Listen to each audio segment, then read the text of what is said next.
Welcome to raise icon. ഞാൻ നിങ്ങളുടെ സ്വന്തം രചന മിസ്. അപ്പൊ മക്കളെ, നമുക്കറിയാം നമ്മുടെ എക്സാം ആണ് നാളെ. അപ്പം നമ്മൾ ഏകദേശം എല്ലാ പാഠങ്ങളും പഠിച്ചുകൊണ്ടിരിക്കുകയാണ്.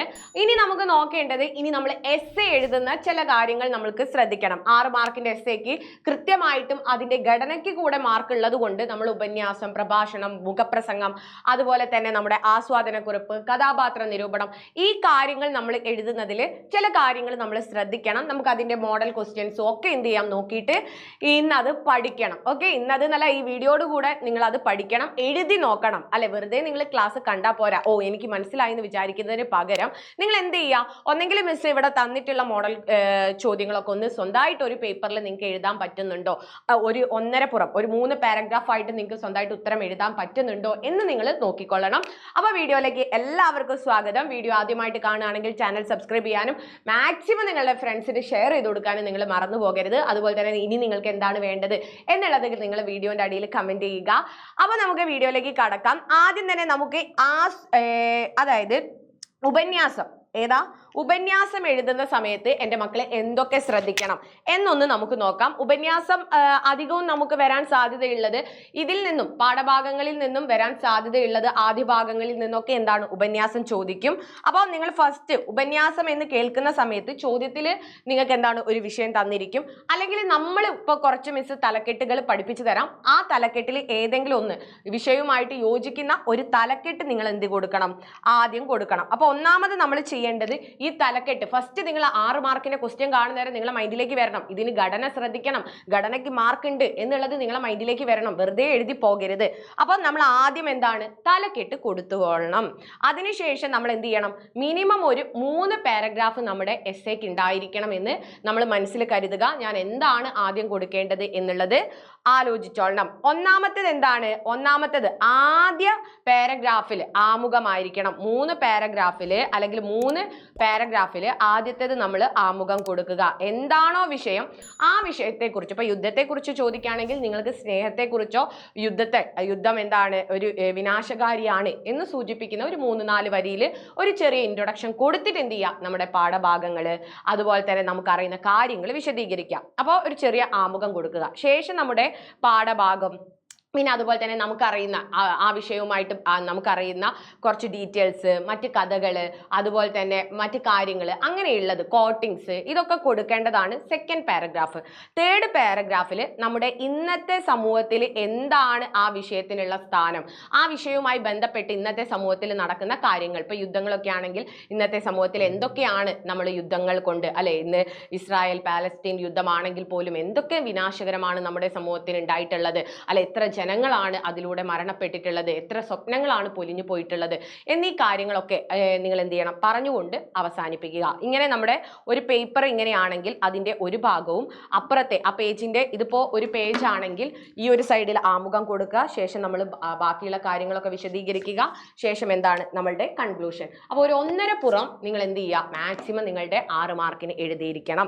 അപ്പോൾ ഇങ്ങനെയാണ് നമ്മൾ ഉപന്യാസം എഴുതേണ്ടത്. അപ്പോൾ വിഷയത്തിൻ്റെ പ്രാധാന്യം വ്യക്തമാക്കുക സഹിതം വേണം നിങ്ങൾ വിശദീകരിക്കാൻ. വിഷയത്തിന്റെ സമകാലിക പ്രസക്തി അവതരിപ്പിക്കുക. ഈ 3 കാര്യമാണ് എൻ്റെ മക്കൾ എന്താണ് പ്രധാനമായിട്ടും ഉപന്യാസത്തിന് ശ്രദ്ധിക്കേണ്ടത്. അപ്പോൾ ഉപന്യാസമാണ് നമുക്ക് തന്നതെങ്കിൽ തലക്കെട്ട് കൊടുക്കുക, ഒരു ചെറിയ ഒരു ആമുഖം കൊടുക്കുക, തന്നിരിക്കുന്ന വിഷയത്തെക്കുറിച്ച് ഒരു ആമുഖം, പിന്നെ പാഠഭാഗം, പിന്നെ നമുക്കറിയുന്ന മറ്റ് കഥകളോ അല്ലെങ്കിൽ കാര്യങ്ങളൊക്കെ വിശദീകരിക്കുക. അവസാനത്തെ പാരഗ്രാഫിൽ ഇന്നത്തെ സമൂഹത്തിൽ നടക്കുന്ന അതുമായിട്ട് ബന്ധപ്പെട്ടിട്ടുള്ള വിഷയങ്ങളൊക്കെ പറഞ്ഞുകൊണ്ട് ഇത് നമുക്ക് വേണ്ടാത്തതാണെങ്കിൽ, യുദ്ധമൊക്കെ ആണെങ്കിൽ ഇനി നമുക്കൊരു യുദ്ധം വേണ്ട, അങ്ങനെയൊക്കെ എന്താണ് നമുക്ക് പറഞ്ഞുകൊണ്ട് അവസാനിപ്പിക്കാം. ഇങ്ങനെ ആയിരിക്കണം നിങ്ങൾ എന്താണ് ഉപന്യാസം തയ്യാറാക്കേണ്ടത്. നമുക്കൊരു അതിന് വേണ്ടിയിട്ട് ഉപന്യാസത്തിനാണെങ്കിലും മുഖപ്രസംഗത്തിനാണെങ്കിലും നിങ്ങൾക്ക് എന്താണ് കുറച്ച് ഉദാഹരണങ്ങൾ, തലക്കെട്ടിനുള്ള കുറച്ച് എന്താണ് എക്സാമ്പിൾ മിസ് തരാം. ഇതൊന്ന് നിങ്ങൾ എഴുതി വെക്കുക, നിങ്ങൾക്ക് ആവശ്യം വരുന്ന സമയത്ത് നിങ്ങൾക്ക് എന്താണ് ഉപകരിക്കും. അതായത് മിഴി നനയാതെ, അതിപ്പോൾ പ്രകൃതി ദുരന്തത്തിനാണെങ്കിലും യുദ്ധക്കെടുതികൾക്കാണെങ്കിലും സ്നേഹബന്ധത്തിന്റെ ഈ വാർദ്ധക്യത്തിനൊക്കെ ആണെങ്കിലും നിങ്ങൾക്ക് കൊടുക്കാവുന്ന ഒരു തലക്കെട്ടാണ് മിഴി നനയാതെ. അതുപോലെ തന്നെ തന്നെ ദുരന്തലഹരി, മര്യാദ വേണം, മനുഷ്യത്വവും, അതൊക്കെ നമുക്ക് എന്താണ് കോമൺ ആയിട്ട് എല്ലാത്തിനും കൊടുക്കാവുന്നതാണ്. ഇരട്ടി ജാഗ്രത മതി, അരക്ഷിതമാകുന്ന വാർദ്ധക്യം, അതൊക്കെ നമുക്ക് വാർദ്ധക്യത്തിന്റെ ഒറ്റപ്പെടൽ, നമ്മുടെ ഏതാണ് ഞാൻ കഥാകാരനായ കഥയിലെ അമ്മയുടെ ആ ഒരു ഒറ്റപ്പെടലൊക്കെ ഉണ്ടല്ലോ, അതിനെ കുറിച്ചൊക്കെ ചോദിക്കുകയാണെങ്കിൽ നിങ്ങൾക്ക് എഴുതാം അരക്ഷിതമാകുന്ന വാർദ്ധക്യം. പിന്നെ പച്ചിലകളാകരുത് നാം, ഇതൊക്കെ എന്താണ് നമുക്ക് ഇതുമായിട്ട് കൊടുക്കാവുന്ന തലക്കെട്ടുകളാണ്. ഇനി നമുക്ക് ഇതിന്റെ ഒരു മോഡൽ ക്വസ്റ്റ്യൻ നോക്കാം. ലോകമെമ്പാടുമുള്ള എഴുത്തുകാരും വായനക്കാരും എന്നും പ്രചോദനം നൽകുന്ന മഹത്തായിട്ടുള്ള ഒരു കലാസൃഷ്ടിയാണ് നമ്മുടെ പാവങ്ങൾ. പ്രശസ്ത കഥാകൃത്ത് ഇ ഹരികുമാറിന്റെ നിരീക്ഷണവും, അതായത് ഇവിടെ നമുക്കൊരു നിരീക്ഷണം തന്നിട്ടുണ്ട്, അതായത് നമ്മുടെ വിഷയം ഇതാണ്, പാവങ്ങൾ ലോക സാഹിത്യത്തിലെ നിത്യവിസ്മയം എന്ന വിഷയത്തിൽ ഉപന്യാസം തയ്യാറാക്കുക. അപ്പൊ പാവങ്ങളെ കുറിച്ച് എന്തായാലും നമുക്ക് എന്താണ് ഒരു ഉപന്യാസം തയ്യാറാക്കുക, അതിലെ വിഷയങ്ങളെ കുറിച്ചിട്ട് ഒരു ഉപന്യാസം തയ്യാറാക്കുക, ഇതാണ് നമുക്ക് തന്നിട്ടുള്ളതെങ്കിൽ നിങ്ങൾക്ക് തലക്കെട്ട് എന്ത് ചെയ്യണം, ഇത് ഉപന്യാസമാണ് എന്ന് മൈൻഡിലേക്ക് വരണം. അപ്പൊ ആദ്യം എന്ത് കൊടുക്കണം, തലക്കെട്ട് കൊടുക്കണം. തലക്കെട്ട് നിങ്ങൾക്ക് ഈ വിഷയം തന്നെ എന്താണ് തലക്കെട്ടായിട്ട് കൊടുക്കാം. ശേഷം എന്താണ് നമ്മൾ ഒരു ആമുഖം കൊടുക്കണം. ആമുഖം എന്തിനെ കുറിച്ചിട്ടാണ്, വിഷയത്തെ കുറിച്ച് കൊടുക്കണം എന്നാണ് പറഞ്ഞിട്ടുള്ളത് മിസ്. അപ്പൊ പാവങ്ങളാണ് നമ്മുടെ വിഷയം. അപ്പൊ നമ്മൾ എന്ത് കൊടുക്കും, പാവങ്ങളെ എഴുതിയത് ആരാണ്, അതാരാണ് രചിച്ചിട്ടുള്ളത്, എന്താണ് സാഹചര്യം, അങ്ങനെയുള്ള ഒരു ആമുഖം കൊടുത്തിട്ടാണ് ഇരിക്കും നമ്മൾ എന്താണ് കഥയെക്കുറിച്ച് വിശദീകരിക്കുക. പിന്നെ അതുപോലെ തന്നെ അതിന് ഇന്നത്തെ സമൂഹത്തിലുള്ള വിഷയം എന്താണ് പ്രസക്തി എന്താണ്, ഇതുകൂടെ നമ്മൾ പറയും. ഒന്ന് നോക്കാം എങ്ങനെയാണ് എഴുതുക എന്നുള്ളത്. തലക്കെട്ട് കൊടുത്തു. ലോക പ്രശസ്തനായിട്ടുള്ള സാഹിത്യകാരൻ വിക്ടർ ഹ്യൂഗോ എഴുതിയ അതിപ്രസിദ്ധമായ ഒരു കൃതിയാണ് പാവങ്ങൾ എന്ന നോവൽ. ലാ മിസ റാബ്ല എന്ന ഫ്രഞ്ചിൽ അതിന്റെ പേര്, അത് നോക്കണ്ട. പേര് സൂചിപ്പിക്കുന്നത് പോലെ ലോകത്തിലെ ദുരിതം അനുഭവിക്കുന്ന എല്ലാ പാവപ്പെട്ട മനുഷ്യർക്കും വേണ്ടി എഴുതപ്പെട്ട ഒരു നോവലാണ് അത്. ലോകത്ത് ഇത്രമാത്രം വായിക്കപ്പെടുകയും മൊഴിമാറ്റം ചെയ്യുക, അതായത് ട്രാൻസ്ലേറ്റ് ചെയ്യപ്പെടുകയും ചെയ്ത മറ്റൊരു കൃതിയുണ്ടോ എന്ന് സംശയമാണ്. മനുഷ്യന്റെ വായനാശീലത്തെയും മാനുഷികമായ എല്ലാ കാമനകളെയും വികാരങ്ങളെയും അനുകമ്പയെയും പശ്ചാത്തലത്തെയും കുറ്റബോധത്തെയും എല്ലാം തന്നെ പരിപോഷിപ്പിച്ചെടുത്ത് അവനെ ഒരു മനുഷ്യനാക്കി മാറ്റാൻ പ്രലോഭിപ്പിക്കുന്ന ഒരു നോവലാണ് ഏത്, നമ്മുടെ പാവങ്ങൾ എന്ന് പറയുന്ന നോവൽ. ഇങ്ങനെ നോവലിനെ കുറിച്ച് എന്ത് ചെയ്യണം, നിങ്ങൾ ഒരു ആമുഖം കൊടുക്കുക. എന്നിട്ട് നമ്മൾ സെക്കൻഡ് പാരഗ്രാഫിൽ എഴുതണം, യങ്വാലിയ എന്ന പാവപ്പെട്ട ഒരു കുറ്റവാളിയുടെ ജീവിത സമരത്തിന്റെ മഹാഗാഥയാണ് പാവങ്ങൾ എന്ന നോവലിന്റെ പ്രമേയം. സ്വന്തം സഹോദരിയുടെ പിന്നെ പറഞ്ഞുകൊണ്ട് നിങ്ങൾ സെക്കൻഡ് പാരഗ്രാഫിൽ എന്ത് ചെയ്യുക, ആ കഥ അങ്ങ് വിശദീകരിക്കുക. എന്നിട്ട് ആ കഥ കണ്ടോ, കഥ അങ്ങ് വിശദീകരിക്കുക. അവസാനത്തെ പാരഗ്രാഫിൽ എങ്ങനെയാണ് നമ്മൾ എഴുതുക, അവസാനത്തെ പാരഗ്രാഫ് ഏറ്റവും ലാസ്റ്റത്തെ പാരഗ്രാഫിൽ നമ്മൾ എഴുതുന്ന സമയത്ത് ചുരുക്കത്തിൽ പുറത്തേക്ക് പരക്കുന്നെന്ന് തോന്നിച്ചിരുന്നുവെങ്കിലും അഗാധമായ സ്നേഹത്തിന്റെയും അനുകമ്പയുടെയും ഉറവിടമാണ് യാങ്, അല്ലെ. ഇങ്ങനെ നമ്മൾ എന്താണ് ഒന്ന് ക്രോഡീകരിക്കുക, അല്ലെ, എന്തൊക്കെയാണ് ഈ സമൂഹത്തിന് ആ നോവൽ നൽകുന്നത്. അദ്ദേഹത്തിന്റെ കോടതി അല്ലെ അയാളുടെ മനസാക്ഷി മാത്രമായിരുന്നു. താൻ ഒരു കുറ്റവാളിയായതും തടവ് ശിക്ഷ അനുഭവിച്ചതുമെല്ലാം സാഹചര്യങ്ങളുടെ സമ്മർദ്ദത്തിലാണ് എന്ന പുതിയൊരു സന്ദേശം തന്റെ ജീവിതത്തിലൂടെ അയാൾ മനസ്സിലാക്കി. ആരും കുറ്റവാളിയായി ജനിക്കപ്പെടുന്നില്ല എന്ന മഹത്തായ സന്ദേശമാണ് പാവങ്ങൾ എന്ന നോവലിന്റെ സത്ത. അതുകൊണ്ട് തന്നെയാണ് കഷ്ടപ്പെടുന്നവരുടെയും ദുരിതം അനുഭവിക്കുന്നവരുടെയും ഇഷ്ട നോവലായിട്ട് ഈ കൃതി മാറിയത്. ലോകമെമ്പാടുമുള്ള എഴുത്തുകാർക്കും വായനക്കാർക്കും ഇന്നും പ്രചോദനം നൽകിക്കൊണ്ടിരിക്കുന്നു ഈ ഒരു നോവൽ. ഈ യാഥാർത്ഥ്യം തോന്നിച്ചിരുന്നുവെങ്കിലും അഗാധമായ അല്ലെ എന്താണ് ഇങ്ങനെ പറഞ്ഞുകൊണ്ട് നിങ്ങൾ എഴുതിക്കൊള്ളണം. അപ്പൊ മനസ്സിലായല്ലോ എങ്ങനെയാണ് ഒരു ഉപന്യാസം തന്നാൽ എഴുതുക എന്നുള്ളത്. വിഷയത്തെക്കുറിച്ച് കൊടുക്കുക, പിന്നെ നമ്മൾ പഠിച്ച പാഠഭാഗത്തെ വിശദീകരിക്കുക, അതുപോലെ തന്നെ എന്താണ് നമുക്കറിയുന്ന മറ്റു നോവൽ കൃതികളൊക്കെ വിശദീകരിക്കുക, കോട്ടിങ്സ് ഒക്കെ കൊടുത്തെഴുതുക. അവസാനത്തെ പാരഗ്രാഫിൽ അത് സമൂഹത്തിന് എന്താണ് അതിലുള്ള പ്രസക്തി എന്ന് പറഞ്ഞുകൊണ്ട് നിങ്ങൾ എഴുതുക. ഓക്കെ, ഇനി നമുക്കൊരു പ്രഭാഷണം നോക്കാം. പ്രസംഗം എന്ന് പറയുന്നത് നമ്മൾ ഒരു വേദിയിൽ നിന്ന് സംസാരിക്കുന്നതാണ്. പ്രഭാഷണം എന്ന് വെച്ച് കഴിഞ്ഞാൽ എന്താണ്, ഒരു അറിവ് പകർന്നു കൊടുക്കലാണ്. പ്രസംഗം എന്ന് വെച്ച് കഴിഞ്ഞാൽ ആളുകളെ മോട്ടിവേറ്റ് ചെയ്യുന്നതാണ്, അല്ലെ. പ്രസംഗത്തിലൂടെ ചില പ്രസംഗം അല്ലെ സുകുമാർ അഴീക്കോടിന്റെ ഒക്കെ ആണെങ്കിൽ എന്താണ് നമുക്ക് ഒരുപാട് ചിന്തകൾ തരികയും നമ്മളെ എന്തെങ്കിലും ചെയ്യാൻ പ്രേരിപ്പിക്കുകയും ചെയ്യുന്നതാണ് പ്രസംഗം, അല്ലെ. നമ്മൾ എന്താ പറയുന്നത് അങ്ങനെ ചെയ്യണം, നമ്മൾ മാറണം എന്നൊക്കെ പറയുന്നതാണ് എന്ത് പ്രസംഗം. മറ്റേത് പ്രഭാഷണം നിങ്ങൾ കേട്ടിട്ടുണ്ടായിരിക്കും, ഒരുപാട് വലിയ വലിയ പ്രവാചകന്മാരുടെയൊക്കെ അല്ലെങ്കിൽ എന്താണ് നമ്മുടെ മതങ്ങളിലൊക്കെ ഉള്ള വലിയ വലിയ പുരോഹിതന്മാരുടെയൊക്കെ എന്താണ് പ്രഭാഷണം നിങ്ങൾ കേട്ടിട്ടുണ്ടാവും. അവരെന്താണ് അറിവ് പകർന്നു കൊടുക്കലാണ്.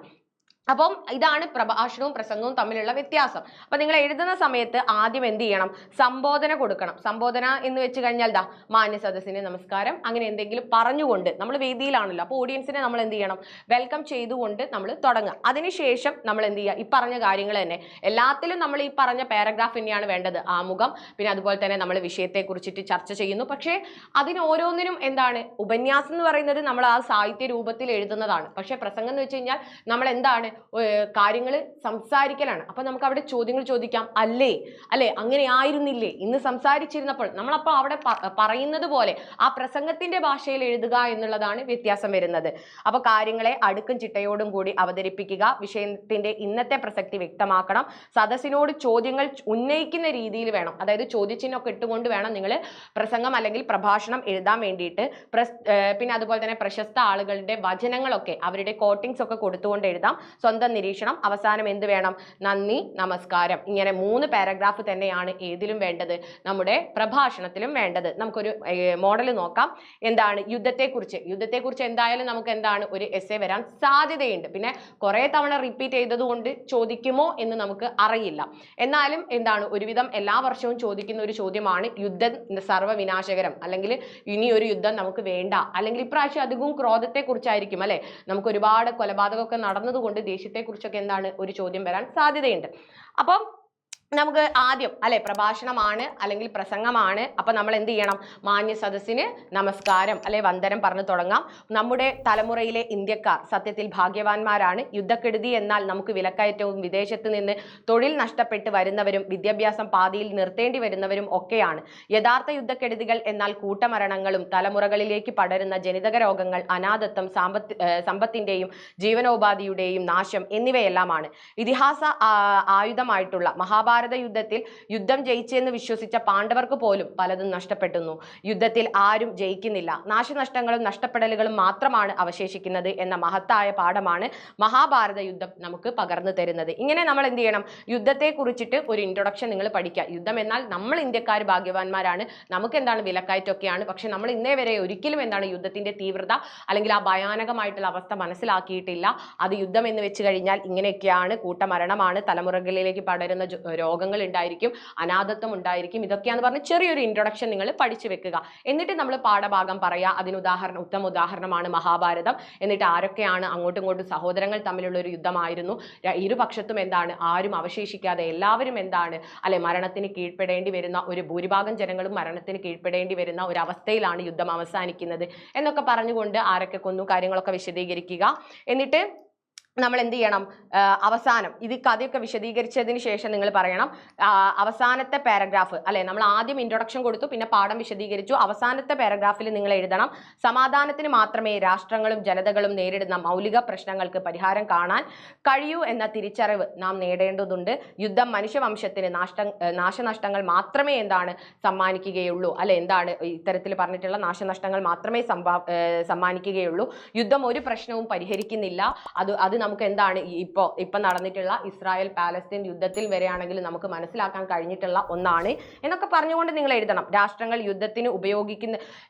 യുദ്ധത്തിന് പോകുന്നത് എന്തുകൊണ്ട് എന്ന് ആലോചിച്ചിട്ടുണ്ടോ? ആ ചോദ്യത്തിന് ഉത്തരം കണ്ടെത്തുന്നുവെങ്കിൽ നാം സമാധാനത്തിന്റെ താക്കോൽ കണ്ടെത്തിയേക്കാം എന്നൊക്കെ പറഞ്ഞിട്ട് അവസാനം നന്ദി, നമസ്കാരം, ഇനി ഒരു യുദ്ധം നമുക്ക് വേണ്ട എന്നൊക്കെ പറഞ്ഞ് നിങ്ങൾക്ക് എന്ത് ചെയ്യാം, അവസാനിപ്പിക്കാം. ഇതൊന്ന് നിങ്ങൾ എഴുതി പഠിച്ചോളൂ. വെറുതെ വായിച്ചോ, എങ്ങനെയാണോ നിങ്ങൾക്ക് പറ്റുന്നത് മാക്സിമം നിങ്ങൾ എഴുതി പഠിക്കാൻ നോക്കുക. നിങ്ങൾക്കൊരു എന്താണ് 10 to 15 മിനിറ്റിനുള്ളിൽ നിങ്ങൾക്ക് ഒരു ക്വസ്റ്റ്യൻ എഴുതാൻ പറ്റുന്നില്ലേ? 2 ക്വസ്റ്റ്യൻ ഉണ്ട്.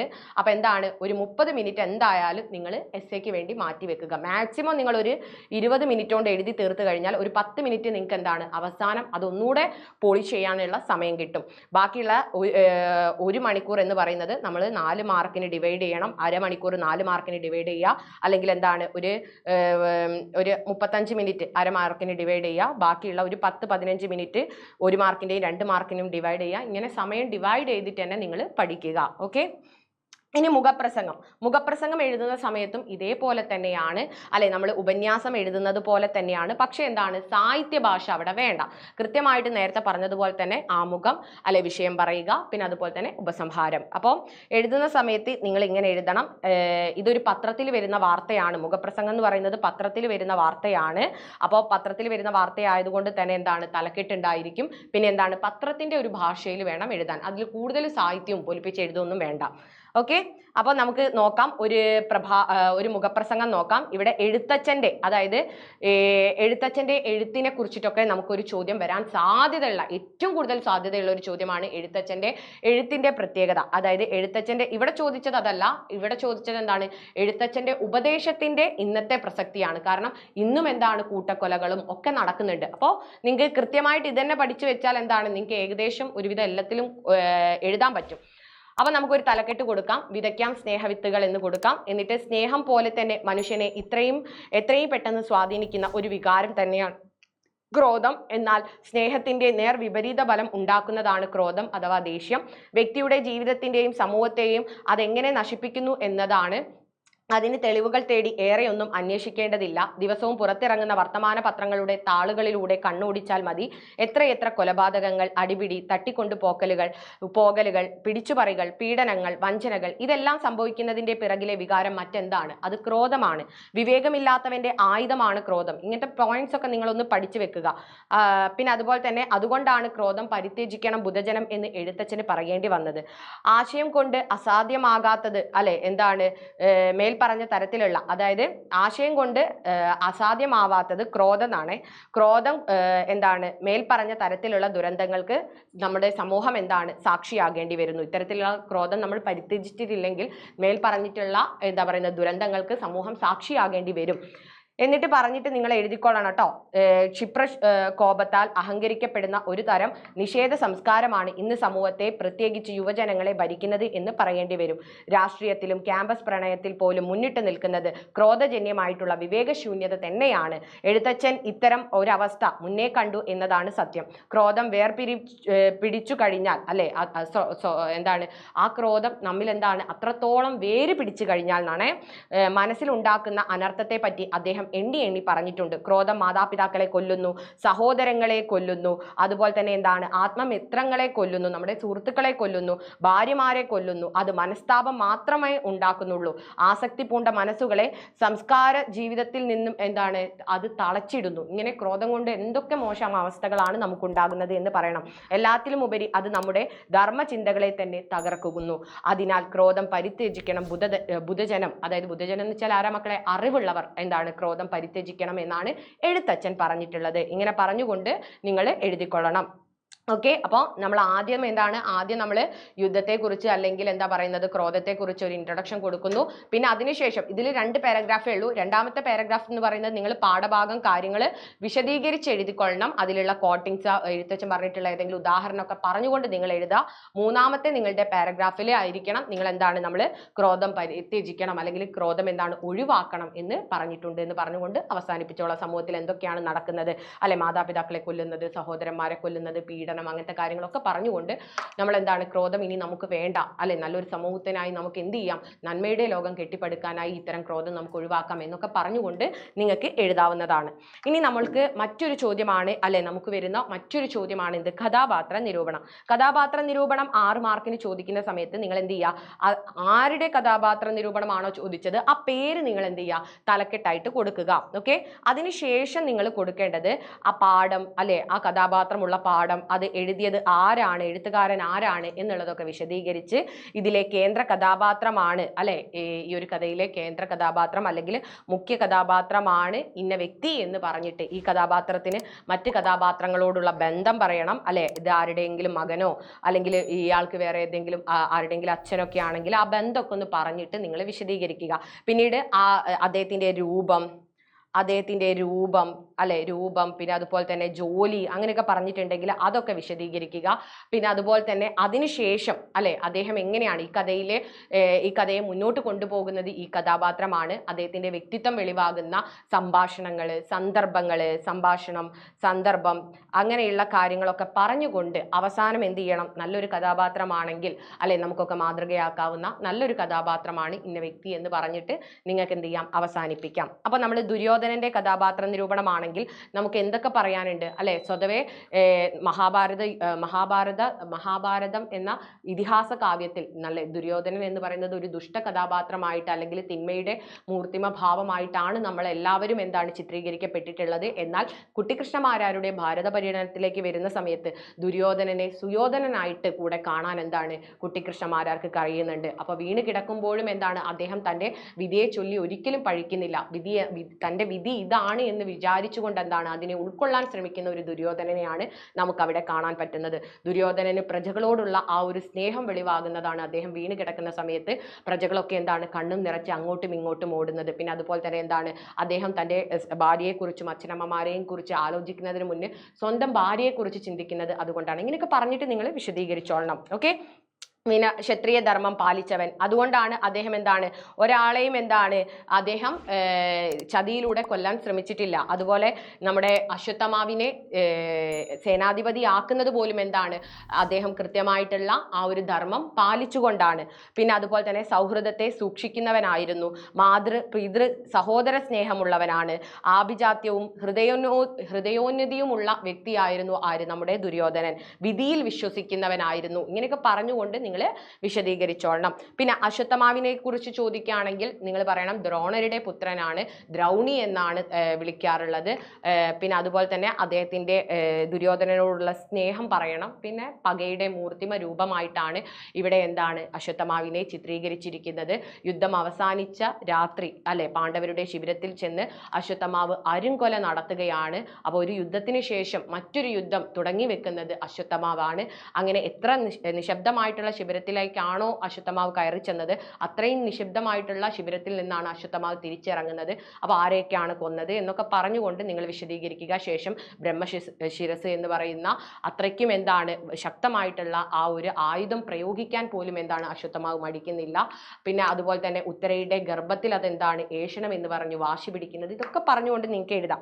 ചിരഞ്ജീവികളിൽ ഒരാളാണ്, പകയുടെ പ്രതിരൂപം. പിന്നെ അതുപോലെ തന്നെ എന്താണ് ക്രൂരതയുടെ മൂർത്ത രൂപം.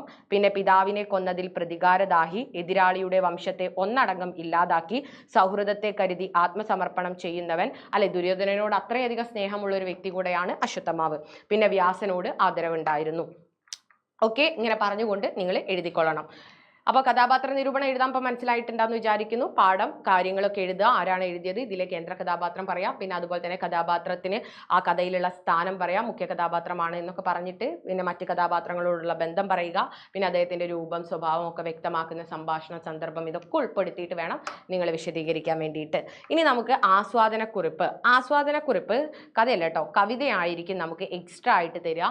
ഇങ്ങനെ തരുന്ന സമയത്ത് നമുക്ക് തന്നിരിക്കുന്ന കവിതയുടെ തലക്കെട്ട് എന്ത് ചെയ്യാം, ആ പേര് നമുക്ക് തലക്കെട്ടായിട്ട് കൊടുക്കാം. ഓക്കെ, എന്നിട്ട് നിങ്ങൾ എന്ത് ചെയ്യണം, അത് എഴുതാൻ മെനക്കെടാത്തതാണ് ഏറ്റവും നല്ലത്. കാരണം നമുക്ക് ഒരു അറിയുന്ന വിഷയമാണെങ്കിൽ നമുക്ക് സ്പോട്ടിൽ എന്താണ് പെട്ടെന്ന് എഴുതാൻ പറ്റും. ഇത് ആലോചിച്ചിരിക്കാനുള്ള സമയം നമ്മുടെ കയ്യിൽ ഇല്ലാത്തത് കൊണ്ട് മാക്സിമം നിങ്ങൾ ആസ്വാദനക്കുറിപ്പ് എഴുതാതിരിക്കുന്നതായിരിക്കും നല്ലത്. ഇപ്പൊ എഴുതുകയാണെങ്കിൽ തന്നെ നിങ്ങൾ ശ്രദ്ധിക്കേണ്ടത് തലക്കെട്ട് കൊടുക്കുക. തലക്കെട്ട് കൊടുത്തതിന് ശേഷം എന്താ പറയുന്നത് പാഠം എഴുതിയത് ആരാണ്, അതുപോലെ തന്നെ തലക്കെട്ടിനെ കുറിച്ചൊന്ന് വിശദീകരിക്കുക, എന്തുകൊണ്ടാണ് ഈ തലക്കെട്ട് കൊടുത്തത്, പിന്നെ ആ കവിതയുടെ ആശയം ഒന്ന് പറയുക. പിന്നെ അതുപോലെ തന്നെ നിങ്ങൾക്ക് ഇഷ്ടപ്പെട്ട വരികൾ ഉണ്ടാവുമല്ലോ, ഇഷ്ടപ്പെട്ട വരികൾ നിങ്ങൾ പറയാം, എന്തുകൊണ്ട് അത് ഇഷ്ടപ്പെട്ടു എന്ന് പറയുക. പിന്നെ അതുപോലെ തന്നെ നമ്മുടെ ഭാഷാപരമായ കാവ്യപരമായിട്ടുള്ള പ്രത്യേകതകളില്ലേ, അതായത് പ്രാസങ്ങൾ, അതുപോലെ തന്നെ വ്യാകരണപരമായിട്ടുള്ള കാര്യങ്ങൾ, പ്രയോഗങ്ങൾ, നമ്മൾ ഓരോ പാഠഭാഗത്തുനിന്നും ചില പ്രയോഗങ്ങളൊക്കെ പഠിക്കുന്നില്ലേ, അതുപോലെ തന്നെ വ്യത്യസ്തമായിട്ടുള്ള പ്രയോഗങ്ങൾ ഉണ്ടെങ്കിൽ അതെടുത്ത് വിശദീകരിക്കുക. അങ്ങനെയുള്ള കാര്യങ്ങളൊക്കെ പറഞ്ഞിട്ട് വേണം നിങ്ങൾ ആസ്വാദനക്കുറിപ്പ് തയ്യാറാക്കാൻ. നോക്കി എന്തൊക്കെ വേണം,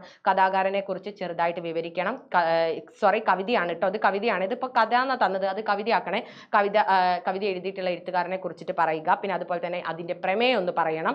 പിന്നെ അതുപോലെ തന്നെ നിങ്ങൾ എന്ത് ചെയ്യണം, ഈ വരികൾ കൊടുക്കുക, ഇഷ്ടപ്പെടാനുള്ള കാരണം നിങ്ങൾ പറയുക, പ്രയോഗങ്ങൾ എഴുതുക. പിന്നെ അതുപോലെ തന്നെ എന്താണ് ആ കവിതയ്ക്ക് ഇന്നത്തെ സമൂഹത്തിലുള്ള ഒരു പ്രസക്തി. ഇപ്പോൾ പ്രകൃതി നശീകരണത്തെ കുറിച്ചാണെങ്കിൽ അത് നിങ്ങൾ പറയാം, യുദ്ധങ്ങളെ കുറിച്ചിട്ടാണെങ്കിൽ അത് നിങ്ങൾ പറയാം. ആ രീതിക്ക് നിങ്ങൾ എഴുതിക്കൊള്ളണം. മാക്സിമം എഴുതാത്തതായിരിക്കും നല്ലത്. അപ്പോൾ ഇത്രയാണ് നമുക്ക് എന്താണ് എസ്സേക്ക് വരുന്ന ചോദ്യങ്ങൾ ഉണ്ടായിരിക്കുക. അപ്പോൾ ഉപന്യാസം, മുഖപ്രസംഗം, കഥാപാത്ര നിരൂപണം, അതുപോലെ തന്നെ എന്താണ് പ്രഭാഷണം, പ്രസംഗം, ഇതൊക്കെ എന്ത് ചെയ്യുക, നിങ്ങൾ കൃത്യമായിട്ട് നോക്കി വെക്കുക. അപ്പോൾ എഴുതേണ്ട ഒരു രീതി മിസ് പറഞ്ഞു തന്നിട്ടുണ്ട്. അപ്പോൾ എക്സാമ്പിളും തന്നിട്ടുണ്ട് ആ യുദ്ധത്തെക്കുറിച്ചും. പിന്നെ അതുപോലെ തന്നെ നിങ്ങൾ എഴുത്തച്ഛൻ്റെ എന്താ പറയുന്നത് എഴുത്ത് രീതിയെ കുറിച്ചിട്ടൊക്കെ ഒന്ന് പഠിച്ചു വെക്കുക. പിന്നെ ഉരുളക്കിഴങ്ങ് തിന്നുന്നവരിൽ നിന്നും നമുക്ക് വരാൻ സാധ്യതയുണ്ട്. അതുപോലെ തന്നെ എന്താണ് ഞാൻ കഥാകാരനായ കഥയിൽ നിന്നും നമുക്ക് എസ്സേ വരാൻ സാധ്യതയുണ്ട്. അപ്പോൾ ഇതൊക്കെ ഒന്ന് നിങ്ങൾ നോക്കി വെക്കുക. എന്താണ് വരാൻ സാധ്യതയുള്ള എസ്സേ ചോദ്യങ്ങൾ ഏതൊക്കെയാണ് എന്നുള്ളത് മിസ് എന്താണ് അടുത്തൊരു വീഡിയോ ഇടാം. അപ്പോൾ എല്ലാവരും പഠിക്കുക. വീഡിയോ ഇഷ്ടപ്പെട്ട് കഴിഞ്ഞാൽ ലൈക്ക് ചെയ്യാനും സബ്സ്ക്രൈബ് ചെയ്യാനും ഷെയർ ചെയ്യാനും മറന്നു പോകരുത്. മറ്റൊരു വീഡിയോയിൽ കാണാം. Bye guys.